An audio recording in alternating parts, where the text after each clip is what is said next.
Hey, Dad. Dad, interfacing. I like interfacing. That's why people like you and Natalie do not like to talk on the phone because you don't know who you're talking to. And people can fool you. But I've got my $20, what do you call it, Bluetooth speaker. I paid $5 for earphones, which I need earphones. Oh, my cigar's out. For the bus. I bought this cigar for $1 yesterday or whatever. I make it last. And when I get paid, I'm going to get 3 packs of Marlboro Reds for Dave, the house manager. Dave's a great house manager. He let me in, and I'm sorry if I repeat myself. I do repeat myself. It's just, it's part of my nature, you know.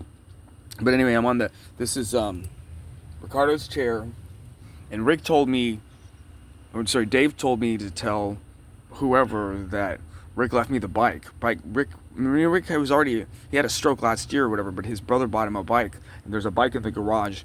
And Carlos Ballister, I need to visit him. I try to connect to him. I don't have his number. I don't remember it.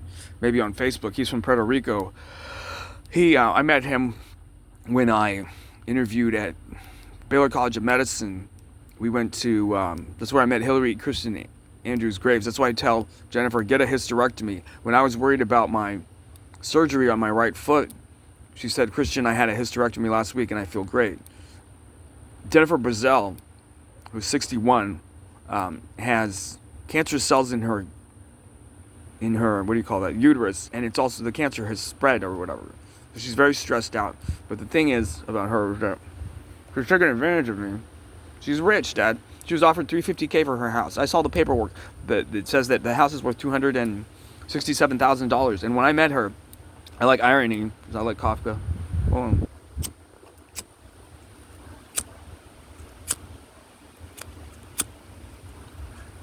Hold on a second.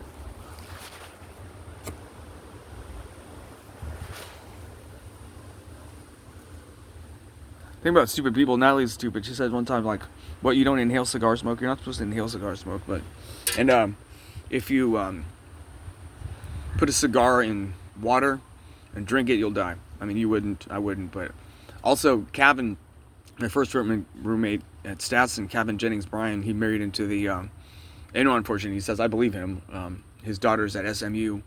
He was Michael Borky. I saw him last a few days ago. He came because he heard about Ricardo Grande's death.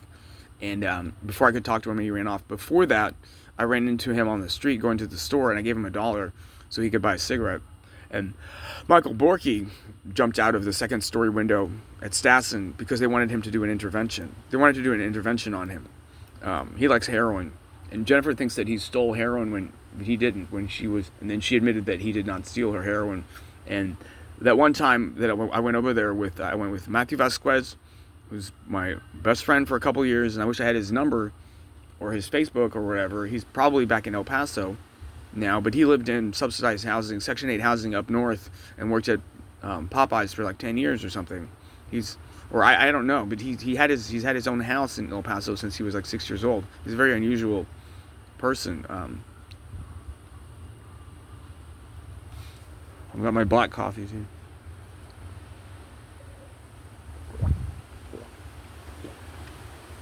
This is my beautiful backyard.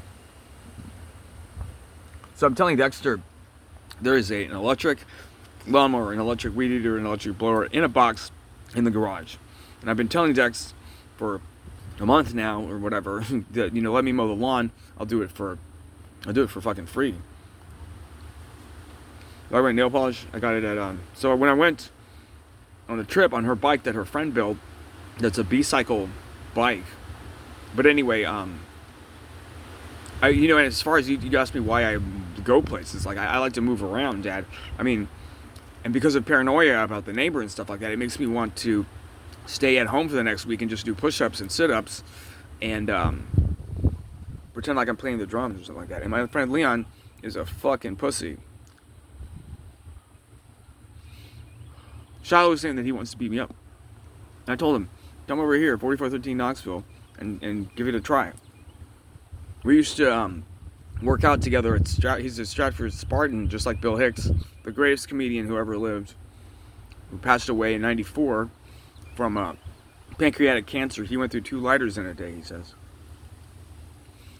It was from him that I learned that if you speak your truth, people want to kill you.